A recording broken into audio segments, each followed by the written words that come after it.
நான் வந்து ஸ்ரீலங்கா ஸ்டைலில் நண்டு கிரேவி தான் செய்ய போகிறோம். அதுக்கு தேவையான பொருட்கள் வாங்க என்னென்னு பார்க்கலாம்.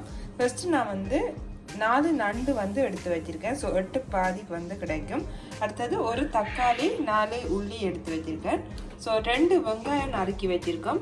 ஒரு காரத்துக்கு ஏற்ற மாதிரி மிளகாய் எடுத்துருக்கேன். நான் ஒரு 4 மிளகாய் எடுத்துருக்கேன். அடுத்தது வெந்தயம், பெருஞ்சீரகம், கடுகு, மஞ்சள், இவ்வளோதான் நமக்கு தேவையான. காரத்துக்கு ஏற்ற மாதிரி மிளகாத்தூள், கறித்தூள் வந்து எடுத்துருக்கேன். வாங்க நாங்கள் எப்படி செய்யலாம். தாளிக்கிறதுக்கு தேவையான அளவு எண்ணெய் ஊற்றிருக்கோம். ஸோ ஃபஸ்ட்டு நாங்கள் தக்காளி, வெங்காயம் எல்லாத்தையும் தாளிச்சிட்டு நண்டை நாங்கள் போட்டுடலாம். ஃபஸ்ட்டு எண்ணெய் வந்து நல்லா கொதிக்கட்டும்.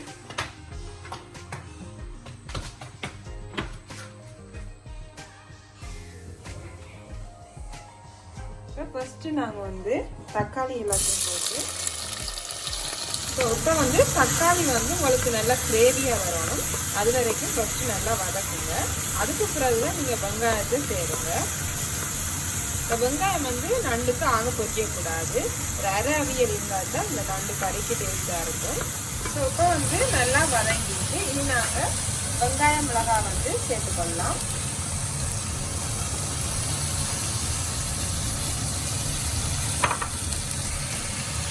சேர்த்து இதை லைட்டாக வந்து வதக்கி எடுத்துடலாம். ஸோ எண்ணெய் காணாட்டி கொஞ்சம் எண்ணெய் சேர்த்துருவோம். அப்போ வந்து வெங்காயம் வந்து நல்லா தாளித்து பட்டுட்டு, ஸோ இந்த அளவு வந்து வெங்காயத்தில் இது ஓகே. இனி நாங்கள் நண்டை வந்து சேர்த்துக்கலாம். இப்போ வந்து கால்சியம் அளவு மஞ்சள் சேர்த்துக்கலாம். இனி தாளிக்கக்கூடிய கடுகு, பெருஞ்சீரகம் எல்லாம் சேர்க்க போகிறோம். எல்லாத்துலேயும் கொஞ்சமாக சேர்த்துக்கணுங்க. கடுகு, பெருஞ்சீரகம், வெந்தயம். ஸோ சீஃபுட் எல்லாத்துக்கும் வெந்தயம் நீங்கள் சேர்க்கணும். அப்போ தான் அந்த வாயுவை வந்து இந்த வெந்தயம் வந்து எடுக்கும். இந்த உள்ளியும் நீங்கள் கட்டாயம் சேர்க்கணும். ஸோ இதெல்லாம் சேர்த்து நல்லா வதக்கி எடுத்துடலாம்.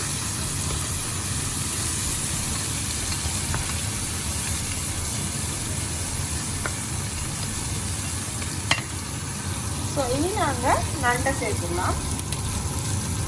இப்போ நான் வந்து நண்டை வந்து சேர்க்க போகிறேன்.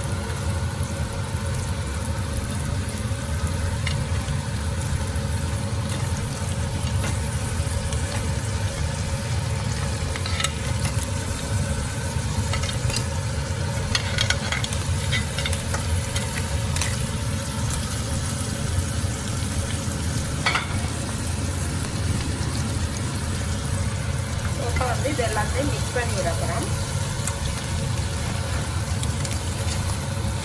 இப்போ நீங்கள் மிளகாத்தூள் எதுவும் சேர்க்கக்கூடாது. இந்த கிரேவிலையும் நண்டு வந்து நல்லா அவிச்சு எண்ணெயில் வந்து பொரிப்படணும்.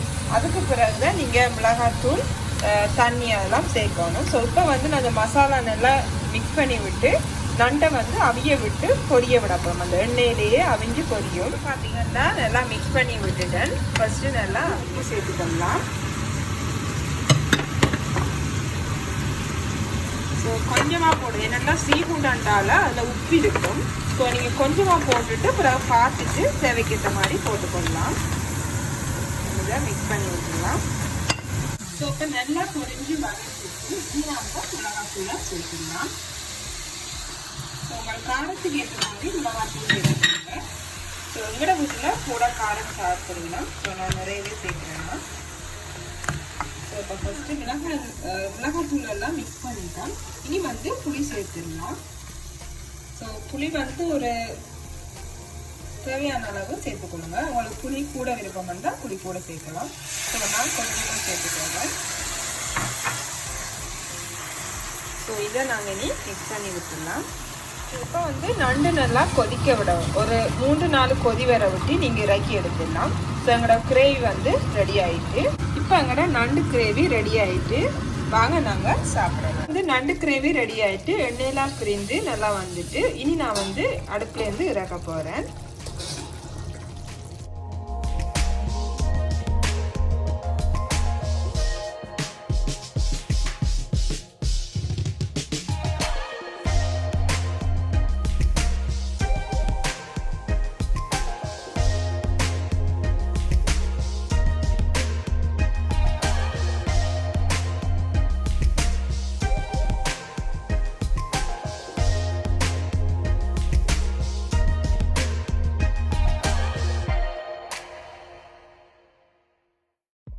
ஸோ இப்போ வந்து நண்டு கிரேவி ரெடி ஆகிட்டு பாருங்கள், நல்லா சூப்பராக வந்து இருக்குது. ஸோ நீங்களும் வீட்டில் ட்ரை பண்ணி பாருங்கள். இந்த ரெசிபி வந்து உங்களுக்கு யூஸ்ஃபுல்லாக இருக்குன்னு நம்புகிறேன். இதே மாதிரி இன்னொரு இன்ட்ரெஸ்டிங்கான ரெசிபியோடு உங்களை சந்திக்கிறேன். அது வரைக்கும் பாய்.